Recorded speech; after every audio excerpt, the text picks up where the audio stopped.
सागर हाथ में निवाला लिए मृणाल को देखे जा रहा था।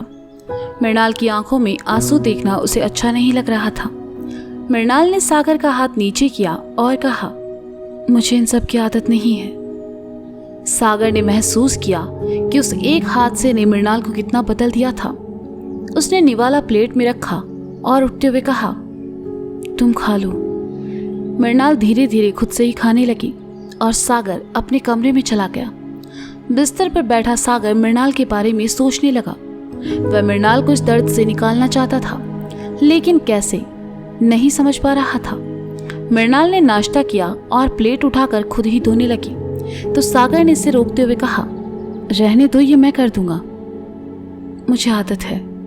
सागर की बात मृणाल ने नजरअंदाज करते हुए कहा और अपनी प्लेट धोकर रख दी। वह वापस हॉल में चली आई और सोफे पर आ बैठी। सागर किचन की दीवार के पास हाथ बांधे खड़ा मृणाल को देखता रहा और फिर बगल वाले सोफे पर आ बैठा। दोनों कुछ देर खामोश रहे और फिर सागर ने कहा, तुम जितने दिन चाहो यहाँ रह सकती हो। मैं जानता हूँ ये सब तुम्हारे लिए इतना आसान नहीं है, पर तुम्हें सब भूल कर आगे बढ़ना होगा मृणाल। तुम समझ रही हो ना मैं क्या कह रहा हूँ? कुछ रिश्ते कभी खत्म नहीं होते। हम कहते हैं कि खत्म हो गए हैं, पर क्या सच में खत्म होते हैं? कुछ रिश्तों का दर्द ताउम्र हमसे जुड़ा रहता है और इस दर्द से हम खुद को जीते जी आजाद नहीं कर पाते। मेरा दर्द भी कुछ ऐसा ही है। कहते हुए मृणाल की आंखों में आंसू आ गए। मैं तुम्हें इस दर्द से आजाद करने के लिए कुछ भी करूंगा मृणाल, तुम जो कहोगी वो। बस मैं तुम्हें इस दर्द में नहीं देख सकता। तुम खुद को इस तरह सजा नहीं दे सकती। सागर ने तड़प कर कहा, क्या तुम उसे मेरे लिए वापस ला सकते हो? मृणाल ने सागर की तरफ देखते हुए तड़प कर कहा। सागर खामोश आंखों से उसे देखने लगा। अगले ही पल मृणाल की आंखों में ठहरा आंसू गालों पर लुढ़क आया और उसने कहा, मैं आखिरी बार उससे मिलना चाहती हूँ, उससे पूछना चाहती हूँ कि उसने मेरे साथ ऐसा क्यों किया। क्या तुम उसे ला सकते हो? सागर ने सुना तो उसका दिल टूट गया। जिस इंसान ने मृणाल को इतनी तकलीफ दी, जो मृणाल के दर्द की वजह था, मृणाल उसी से मिलना चाहती थी। वह कुछ देर खामोश रहा और फिर उठते हुए कहा, मैं कोशिश करूंगा। सागर वहां से चला गया और मृणाल ने अपना सर सोफे पर लगा लिया। उसकी आंखों से बहकर आंसू कनपट्टी को भिगाने लगे। वहीं अपने कमरे की खिड़की के पास खड़े सागर की आंखों में आंसू थे। मृणाल और सागर दोनों एक ही आग में जल रहे थे और ये आग थी मोहब्बत की। दिन भर मृणाल हॉल में ही रही। दोपहर बाद उसे नींद आ गई। वह वहीं हॉल के सोफे पर सो गई। सागर को किसी जरूरी काम से बाहर जाना था। उसने मृणाल को सोते देखा तो अंदर से चद्दर ले आया और मृणाल को उड़ा दी। वह मृणाल को अकेले छोड़कर जाना नहीं चाहता था, लेकिन ऑफिस से फोन था और उसका जाना बहुत जरूरी था। सागर ने एक चिट लिखकर टेबल पर रख दिया और वहां से चला गया। शाम 7 बजे डोरबेल की आवाज से मृणाल की नींद खुली। उसने देखा सागर वहां नहीं है। बार बार बजती डोरबेल से मृणाल उठी और दरवाजे के पास चली आई। उसने दरवाजा खोला। उसकी हम उम्र एक लड़की खड़ी थी जिसे मृणाल नहीं जानती थी। लड़की मृणाल को देखकर काफी हैरान हुई और फिर अंदर आते हुए कहा, सागर, सागर। वो शायद बाहर गया है। मृणाल ने आकर कहा, तुम कौन हो और यहाँ क्या कर रही हो? लड़की ने पूछा। मृणाल भला उसे क्या बताती।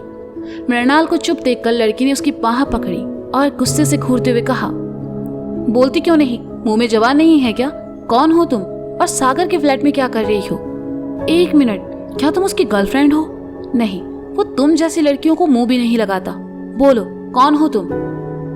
मृणाल की आंखों में आंसू भर आए। वह कुछ कहती इससे पहले ही सागर वहां चला आया। उसने आकर लड़की के हाथ से मृणाल का हाथ छुड़ाते हुए कहा, अपनी हद में रहो प्रिया। अच्छा, और तुम जो अपनी हदें पार कर रहे हो उसका क्या? कौन है ये लड़की और तुम्हारे फ्लैट में क्या कर रही है? प्रिया ने कहा, जिससे कुछ दिन पहले ही सागर की सगाई होने वाली थी। ये कोई भी है, तुम यहाँ क्या कर रही हो? सागर ने सवाल किया।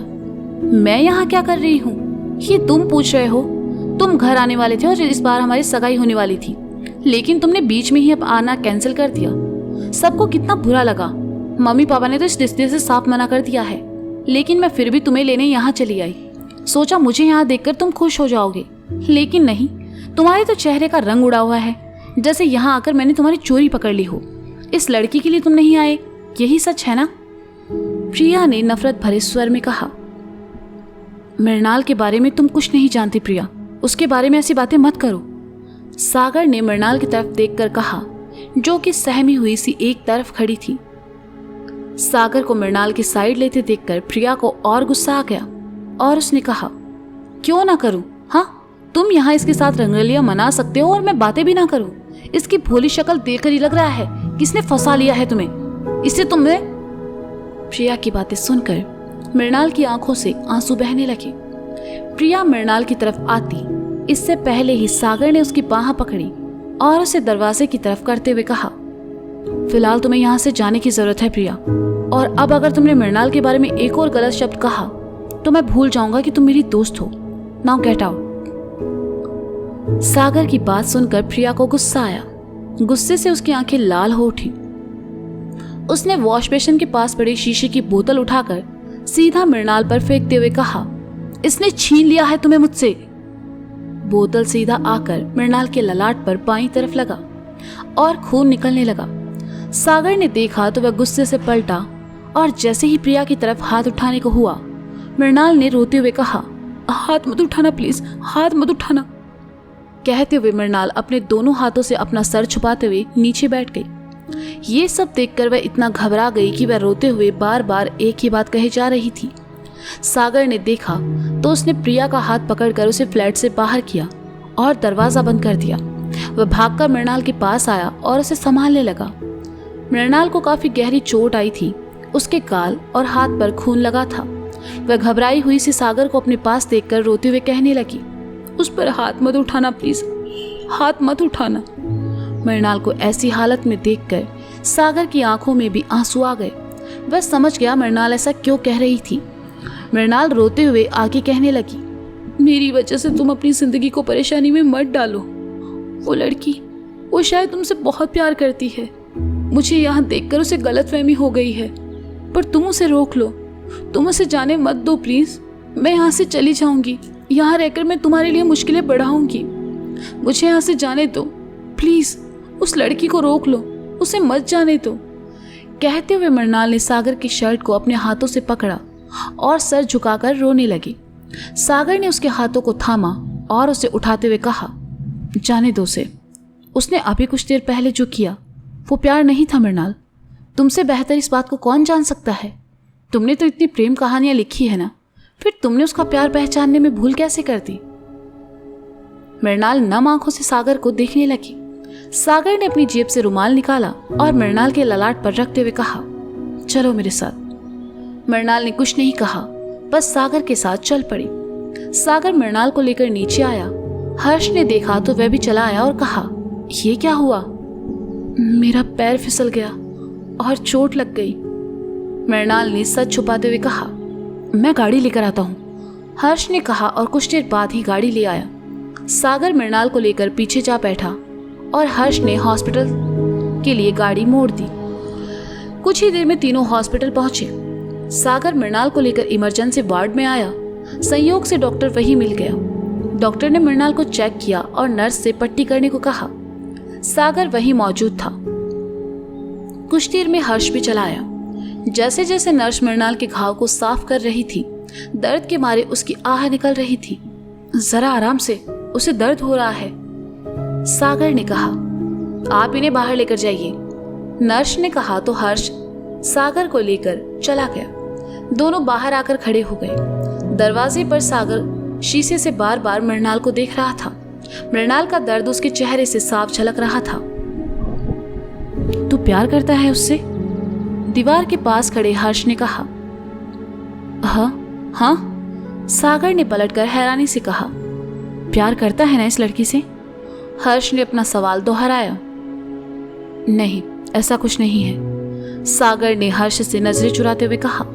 लेकिन हर्ष सच जानता था।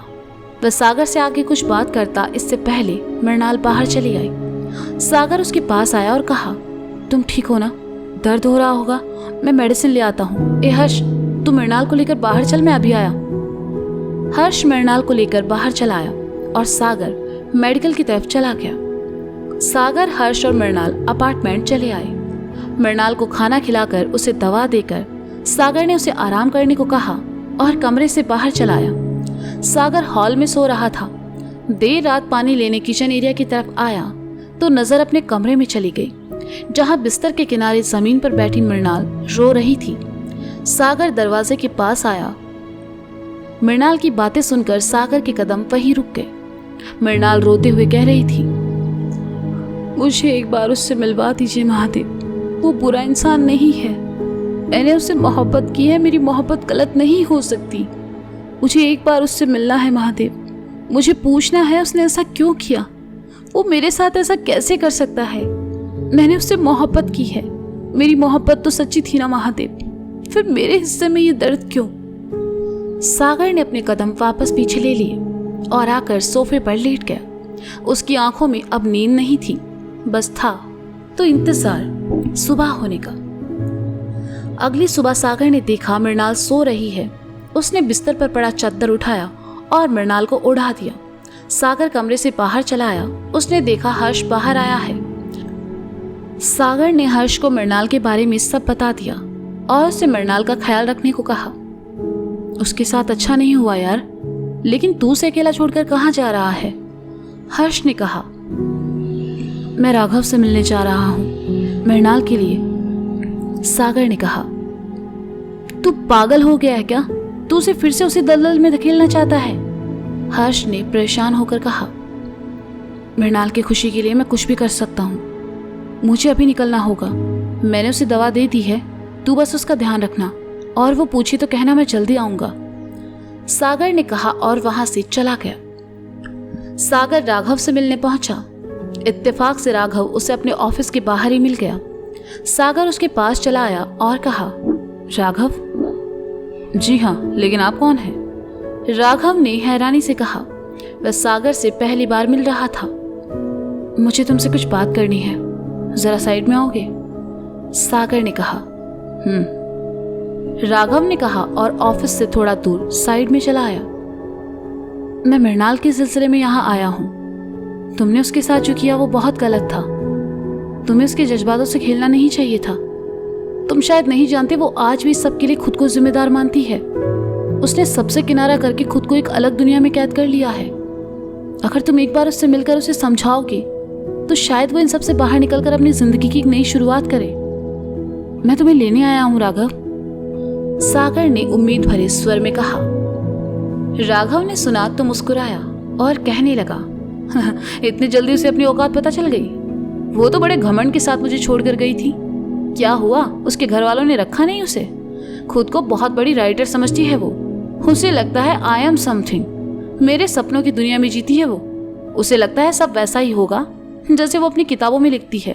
वो बस एक बेवकूफ लड़की है और कुछ नहीं। और तुमने ये साबित कर दिया कि उसके सपनों की कोई कीमत नहीं है। तुमने उसे दर्द दिया, जलील किया, उसकी मुस्कुराहट, उसका सुकून, यहाँ तक कि जीने की वजह तक छीन ली। और तुम कहते हो वो बेवकूफ है? हाँ, है वो बेवकूफ जिसने तुम जैसे घटिया इंसान से मोहब्बत की। हाँ, वो बेवकूफ है जिसने तुम पर भरोसा किया। वो बेवकूफ है जो आज भी इन सब के लिए खुद को जिम्मेदार मानती है। मुझे लगा तुम में थोड़ी इंसानियत होगी, तुम्हें अपनी गलती का एहसास होगा, लेकिन नहीं। तुम जैसे इंसान को इन सब से कोई फर्क नहीं पड़ता। सच तो ये है कि तुम उसके लायक ही नहीं हो। सागर ने गुस्से से राघव को घूरते हुए कहा। सागर की बातें सुनकर राघव खामोश हो गया। सागर ने एक नजर राघव को देखा और कहने लगा, तुम्हारे बारे में जानने के बाद तुमसे मिलना तो दूर, मैं तुम्हारी शक्ल देखना भी पसंद नहीं करता। लेकिन सिर्फ मृणाल के लिए मैं यहाँ आया था। वो एक बार तुमसे मिलना चाहती थी, बात करना चाहती थी। तुमने उसे इतना दर्द दिया है कि तुम्हारे जिक्र पर उसकी आंखों में आंसू भर आते हैं। अपने भगवान के सामने तुम्हारा नाम लेकर रोती है वो। खुद से सवाल करती है कि उसके साथ ऐसा क्यों हुआ, इन सब में उसकी क्या गलती थी। बहुत तकलीफ होती है मुझे जब मैं उसे इस हाल में देखता हूँ। दिल तो करता है तुम्हारी जान ले लूं, पर अफसोस कि मृणाल की वजह से मैं ऐसा नहीं कर सकता। तुम्हें एहसास तक नहीं है कि वो किस नर्क से गुजर रही है। काश काश तुम समझते। कहकर सागर वहां से जाने लगा। सहसा ही उसे कुछ याद आया और वह राघव के सामने आ खड़ा हुआ। राघव को समझता इससे पहले ही सागर ने खींचकर एक थप्पड़ राघव के गाल पर मारा और गुस्से से दबी आवाज में कहा, आइंदा से किसी लड़की पर हाथ मत उठाना। राघव अपने हाथ को गाल पर लगाए सागर को देखता रहा और सागर वहां से चला गया। पूरे 2 दिन बाद सागर घर आया था। सागर जैसे ही हॉल में आया, मृणाल उसके सामने आकर कहती है, तुम कहाँ चले गए थे? तुम शायद राघव से मिलने गए थे, है ना? तुम्हारी बात हुई उससे? मुझसे दूर होकर वो परेशान होगा ना? उसने तुमसे मेरे बारे में पूछा, कैसा है वो? जब मैं उससे आखिरी बार मिली थी तब अच्छे हाल में नहीं था। होता भी कैसे? मैंने उसे छोड़ने का फैसला करके दुख जो पहुंचाया, सब मेरी गलती है। सागर ने गुस्से से मृणाल की दोनों बाहें पकड़ी और उसकी आंखों में देखते हुए कहा, खुद पर तरस खाना बंद करो मृणाल। जिस राघव के लिए तुम ये सब महसूस करती हो उसे तुम्हारे दर्द का एहसास तक नहीं है। तुम्हारे सपनों की, तुम्हारी भावनाओं की उसे कोई कदर नहीं है। इसलिए उस इंसान के लिए रोना तड़पना बंद करो। सागर को गुस्से में देखकर मृणाल पीछे हट गई। सागर का गुस्सा अब तकलीफ में बदल चुका था। मृणाल उसकी आंखों में आई नमी को देख ना ले सोचकर वह पलट गया और कहने लगा, हाँ मिला था मैं उससे, बताया उसे तुम्हारे बारे में, लेकिन उसे अब इन सब से कोई फर्क नहीं पड़ता। वो अपनी जिंदगी में आगे बढ़ चुका है मृणाल। उसे तुम्हारे होने या ना होने से कोई फर्क नहीं पड़ता। वो कभी नहीं आएगा। बेहतर होगा तुम उसे भूलकर अपनी नई दुनिया में लौट आओ। वो तुम्हारी मोहब्बत के लायक नहीं है मृणाल। उस इंसान के लिए खुद को गलत समझना बंद कर दो तुम, प्लीज। मैं तुम्हें अब और दर्द में नहीं देख सकता, प्लीज। सागर की बात सुनकर मृणाल नम आंखों के साथ मुस्कुराने लगती है और कहती है, चलो आज ये आखिरी भरम भी दूर हो गया। वो इंसान बेशक मेरे लिए गलत था, लेकिन मेरी मोहब्बत वो तो गलत नहीं थी ना। मैंने तो उससे मोहब्बत की थी ना, तो क्या हुआ? उसे एहसास नहीं? मुझे उसे सजा देने का कोई हक नहीं है। सागर ने सुना तो अपनी आंखों के किनारे साफ किए और मृणाल की तरफ पलटकर कहा, तुम्हें हक है मृणाल, तुम्हें हक है कि तुम उसे बुरा कहो। तुम्हें पूरा हक है। तुम ऐसी नहीं हो। अरे तुम तो अपने हक की बातें लिखा करती थी ना, अपने हक के लिए लोगों से लड़ जाने की बातें करती थी, फिर एक इंसान के लिए इतना कैसे बदल गई? सागर की बातें सुनकर मृणाल ने अपने गालों पर आए आंसुओं को पोंछा और कहने लगी, जब उसने मेरा दिल तोड़ा, मुझे बीच रास्ते में छोड़ दिया, मैं फिर भी खामोश रही। तब लोगों ने कहा कि मुझे उसे बुरा भला कहना था, मन की भड़ास निकालनी थी, कम से कम एक थप्पड़ तो उसे मारना ही था। मैं पूछती हूँ क्यों? क्या ऐसा करने से मेरा दर्द कम हो जाएगा? क्या मेरी जिंदगी पहले जैसी हो जाएगी? जिसने हमें दर्द दिया उसे बदले में दर्द देना जरूरी है क्या? लोग ये क्यों भूल जाते हैं कि ये वही इंसान था जिसकी सलामती के लिए मैंने कभी दुआ मांगी थी, जिसके साथ मैंने अपनी आने वाली जिंदगी के सपने देखे थे, जिसके लिए मैंने खुद को भुला दिया। तो जाने देते हैं, माफ कर देते हैं और आगे बढ़ते हैं। सागर ने सुना तो उसकी आंखों में फिर नमी तैर गई और उसने मृणाल के सामने आकर कहा, किस मिट्टी की बनी हो तुम? हाँ, एक इंसान जिसने तुम्हें इतना दर्द दिया, इतनी तकलीफ दी, तुम उसे माफ करने की बातें कर रही हो। मैं तुम्हारी जगह होता तो मैं कभी माफ नहीं करता, और अगर मैं उसकी जगह होती तो क्या तब भी नहीं? मृणाल ने उसकी आंखों में देखते हुए पूछा। सागर कुछ देर खामोश रहा और फिर कहने लगा, मुझे लगता है अंत में सब जाने देने का नाम ही जिंदगी है। वो रिश्ते जिनमें आपका शरीर खत्म हो, वो रिश्ते जो आपकी मानसिक शांति छीन ले, वो रिश्ते जिनमें आपकी भावनाओं का मजाक बने, वो रिश्ते जिनकी बुनियाद ही झूठ पर रखी गई हो, वो रिश्ते जो आपको कमजोर, बेबस और लाचार बना दे, वो रिश्ते जिनमें खुलकर सांस लेने के बजाय आपको घुटन महसूस हो, ऐसे रिश्तों को अंत में जाने देना चाहिए। क्योंकि ऐसे रिश्तों की डोर को मजबूती से थामे रखने से इंसान अपने ही हाथों को जख्मी करता है। सागर की बात सुनकर मृणाल खामोश होकर उसे तकने लगी। सागर एक नजर उसे देखता है और फिर कहने लगता है, इस जिंदगी में कुछ भी परमानेंट नहीं है, ना दोस्त, ना प्यार, ना रिश्ते और ना ही हम, और ना हमसे जुड़े लोग। हम उम्मीद लगा लेते हैं कि कोई भी दोस्त, प्यार, रिश्ता और इंसान हमें छोड़ के नहीं जाएगा। यकीनन ये सब एक वक्त के लिए हमारी जिंदगी में आते हैं और फिर चले जाते हैं, लेकिन हम इस भ्रम में होते हैं कि जिंदगी हमेशा ऐसी ही रहेगी। दोस्त, प्यार, रिश्ते और इंसान हमें तकलीफ देते हैं। अगर ऐसा लगता है तो तुम्हें गलत लगता है। ये लोग हमें तकलीफ नहीं देते, हमें तकलीफ देती है इनसे लगाई गई हमारी उम्मीद। यकीनन अपने दर्द के लिए हम खुद जिम्मेदार हैं और यही सच है। मृणाल ने महसूस किया कि सागर की कही हर बात सच है। मृणाल ने अपने आंसू पोंछे और धीमे स्वर में कहा, मैं आखिरी बार बनारस जाना चाहती हूँ। उसके बाद तुम जहां कहोगे मैं चलने के लिए तैयार हूं। बनारस? और आखिरी बार क्यों? सागर ने हैरानी से पूछा। जहां से ये कहानी शुरू हुई थी, इसे वहीं खत्म करना है, मृणाल ने कहा। मृणाल, सागर ने कहना चाहा। प्लीज प्लीज, मृणाल ने आंखों में आंसू भरकर कहा। सागर ने हाँ में अपनी गर्दन हिला दी। अगली सुबह सागर मृणाल को लेकर बनारस के लिए निकल गया। ट्रेन में खिड़की वाली सीट पर बैठी मृणाल खाली आंखों से बाहर देखे जा रही थी। सागर ने देखा आज मृणाल बाकी दिनों के बजाय काफी ठीक है। आज उसके चेहरे पर उदासी नहीं थी, ना ही आंखों में नमी। कुछ घंटों के सफर के बाद दोनों बनारस पहुंचे। मृणाल सागर के साथ बाबा काशी विश्वनाथ के मंदिर चली आई। उसने अपने दोनों हाथ जोड़े और महादेव से कुछ प्रार्थना करने लगी। सागर बस उसे देखे जा रहा था। महादेव से प्रार्थना करते हुए वह कितनी मासूम लग रही थी।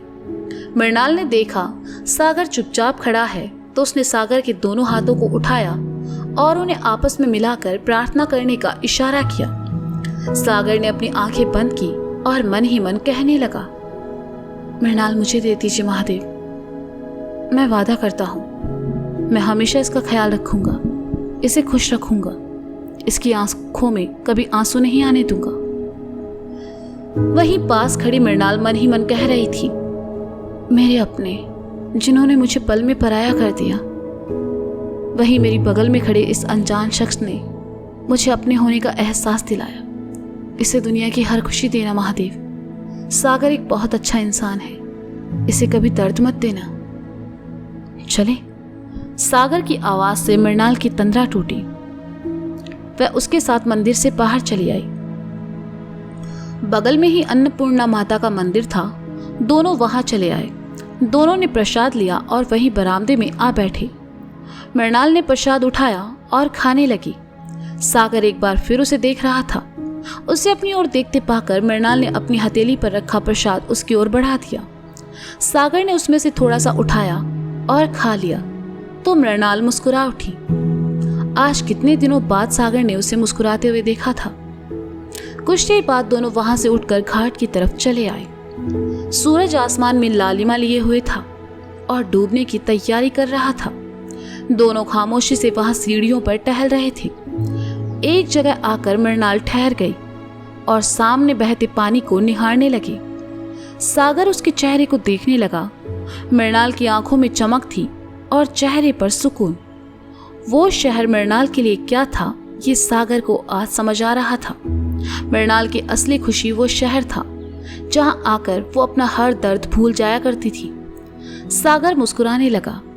मृणाल नीचे सीढ़ियों पर बैठ गई। सागर ने देखा तो कहा, क्या मैं तुम्हारे साथ बैठ सकता हूं? बैठो, मृणाल ने कहा। सागर मृणाल के बिल्कुल बगल में बैठ गया और दोनों सामने पानी में डूबते सूरज को देखने लगे। दोनों खामोश थे। मृणाल के बगल में बैठे सागर को एकदम से उसकी कही बात याद आ गई। मैं चाहूंगा कि मैं तुमसे बनारस में मिलूं। सागर ने देखा उसकी कही बात सच हो गई थी। वह बनारस में था मृणाल के साथ। अपनी मोहब्बत के साथ। कुछ देर खामोश रहने के बाद मृणाल ने कहा, मोहब्बत बिल्कुल आसमान में चमकते उस चांद की तरह होती है, जिसके पीछे हम जितना भागते हैं वो उतना ही हमसे दूर होती जाती है। किसने सोचा था कि प्रेम कहानियां लिखने वाली मृणाल की कहानी अधूरी रह जाएगी। कोई भी कहानी अधूरी नहीं रहती, हर प्रेम कहानी पूरी होती है, बस हम सफर बदल जाते हैं, सागर ने कहा। मृणाल ने सुना तो मुस्कुराई और कहा, हाँ, ये भी शायद मैंने ही लिखा है, लेकिन आज मैं ही इस सच को अपनाने से डरती हूँ। तुम्हें जो हुआ उसे भूलकर आगे बढ़ जाना चाहिए मृणाल। किसी एक के चले जाने से जिंदगी नहीं रुक जाती है। बंद आंखों से देखो तो सब और अंधेरा ही दिखता है, लेकिन जब उन्हीं आंखों को खोलकर देखो तो उजाला आपके सामने होता है, जिसमें पूरी दुनिया दिखाई देती है।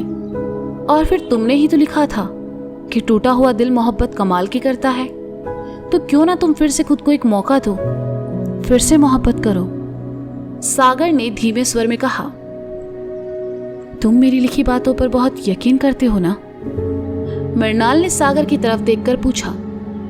हाँ, क्योंकि मुझे लगता है तुम कभी गलत नहीं लिखती, सागर ने मृणाल की आंखों में देखते हुए कहा।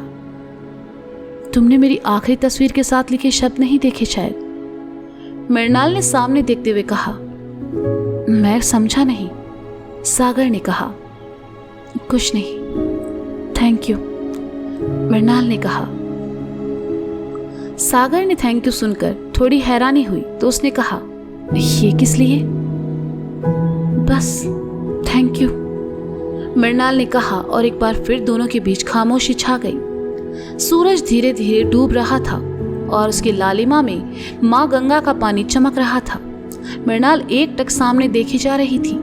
सागर धीमी आवाज में कहने लगा, मैंने कभी सोचा नहीं था मैं तुमसे इस तरह मिलूंगा। मैं बचपन से ही चुप रहने वाला और अपने काम से काम रखने वाला लड़का रहा हूँ। माँ हमेशा कहती थी कि मैं कभी भावुक नहीं होता। दोस्त कहते थे मेरा दिल पत्थर का है, जिसमें कोई फीलिंग्स नहीं है। लेकिन ये बातें उस वक्त गलत साबित हुई जब पहली बार मैंने तुम्हारा लिखा पढ़ा और मेरी आंखें नम हुई जब मैंने उन शब्दों को महसूस किया। सागर ने इतना ही कहा था कि मृणाल का सर उसके कंधे से आ लगा। सागर हल्का सा मुस्कुराया। उसे लगा आज मृणाल उसे सुनना चाहती है। उस खूबसूरत एहसास को महसूस करते हुए वह सामने देखकर अपने दिल की बात मृणाल से कहने लगा। कुछ देर बाद उसने महसूस किया कि मृणाल अभी भी अपना सर उसके कंधे पर रखे वैसे ही बैठी है। उसके शरीर में कोई हलचल नहीं है। सागर ने मृणाल की तरफ देखकर कहा, मृणाल, मृणाल, तुम ठीक हो ना? मृणाल का हाथ नीचे जा गिरा। वो इस दुनिया से जा चुकी थी। उसकी मौत उसी वक्त हो चुकी थी जब उसका सर सागर के कंधे पर आकर लगा था। सागर की सांसें एक पल के लिए थम चुकी थी। वह फटी आंखों से बस मृणाल के निर्जीव शरीर को देख रहा था। उसने मृणाल के ठंडे पड़े हाथों को अपने हाथों में थाम लिया। उसकी आंख से आंसुओं की मोटी मोटी बूंदें नीचे आ गिरी। उसका गला भर आया। वह खुलकर रो भी नहीं पाया। वह बुत बना मृणाल का हाथ अपने दोनों हाथों में थामे वहां बैठा रहा। सूरज डूब चुका था। अगले दिन बनारस के मणिकर्णिका घाट पर मृणाल की चिता को अग्नि दी गई और उसका अंतिम संस्कार किया गया। सागर को कोई होश नहीं था।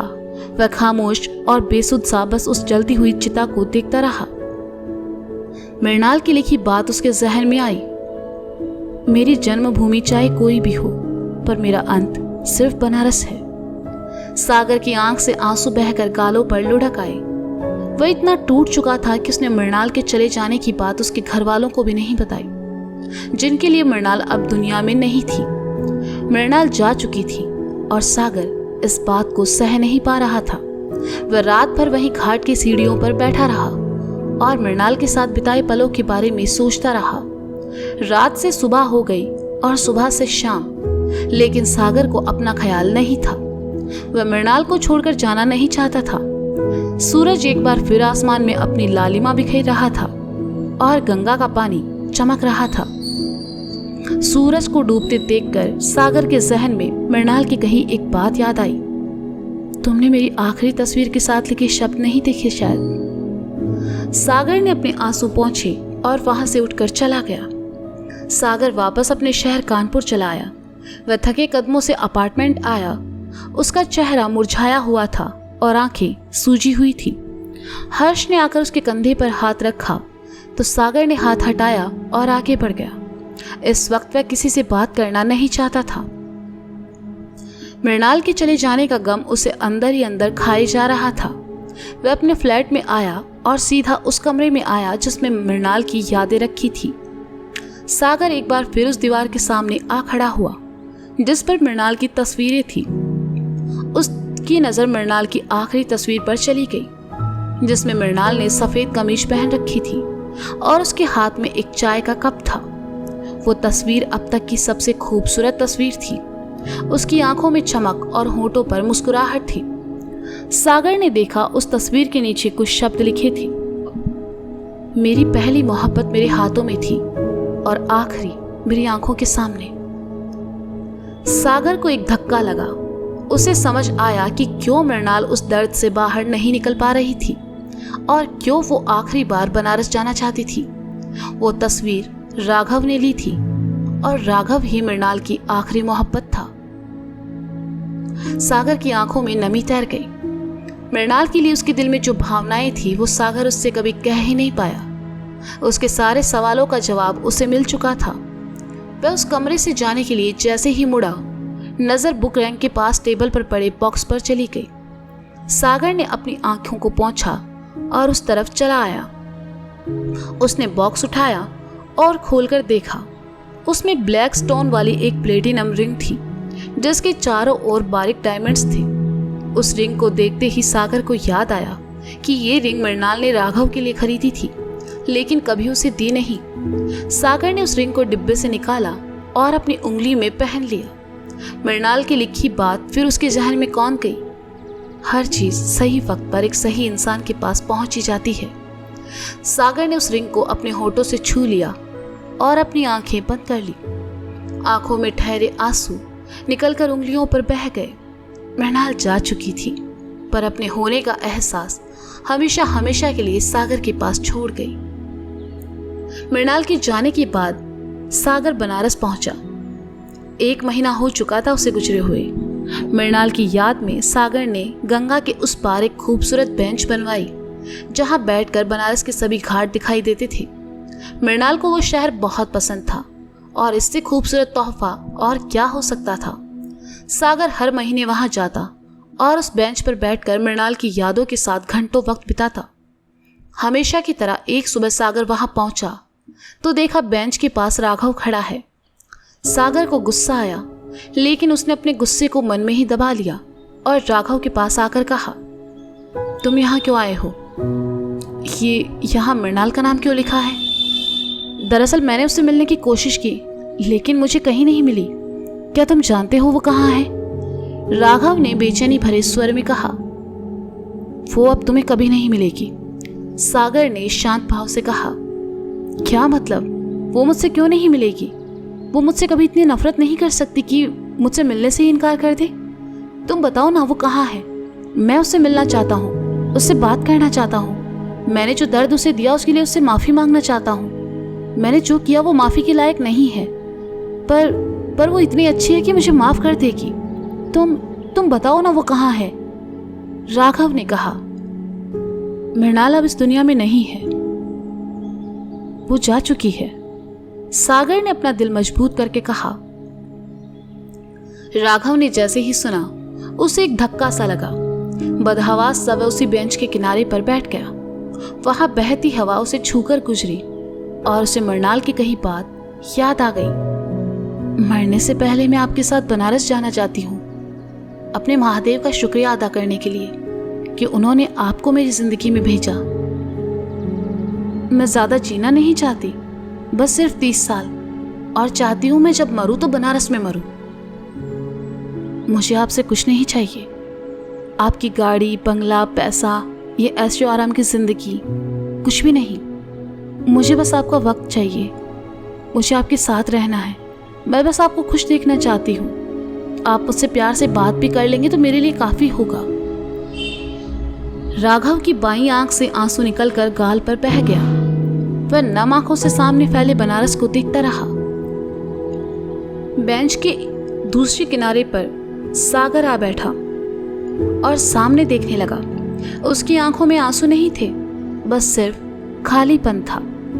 बेंच के एक किनारे पर वो शख्स था जिससे मोहब्बत मृणाल करती थी, और दूसरे किनारे पर वो जिसने मृणाल से मोहब्बत की। इन दोनों में से सबसे ज्यादा तकलीफ दे क्या था?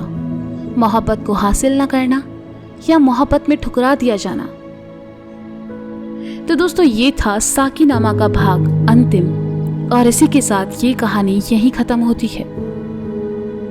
राघव कभी मृणाल की मोहब्बत को समझ नहीं पाया, और सागर वो कभी मृणाल से अपनी मोहब्बत का जिक्र कर ही नहीं पाया। तो ऐसी ही रही मेरी दास्तान, जिसमें आधा सच है और आधा है मेरी कल्पना। ये कहानी लिखते हुए मुझे जितनी तकलीफ हुई थी, उससे कहीं ज़्यादा तकलीफ मुझे इसे सुनाते हुए हुई है। लेकिन इसे सुनाना इसलिए ज़रूरी था क्योंकि आज भी कहीं ना कहीं मैं उस दर्द से जुड़ी हूँ, और कहानी के ज़रिए ही सही मैं उस दर्द को अपने अंदर से निकालने की कोशिश करती हूँ। और ये कोशिश तब तक रहेगी जब तक मैं खुद को पूरी तरह से उस दर्द से आज़ाद न कर दूँ। तो यहाँ तक मेरा साथ निभाने के लिए आपका बहुत बहुत शुक्रिया।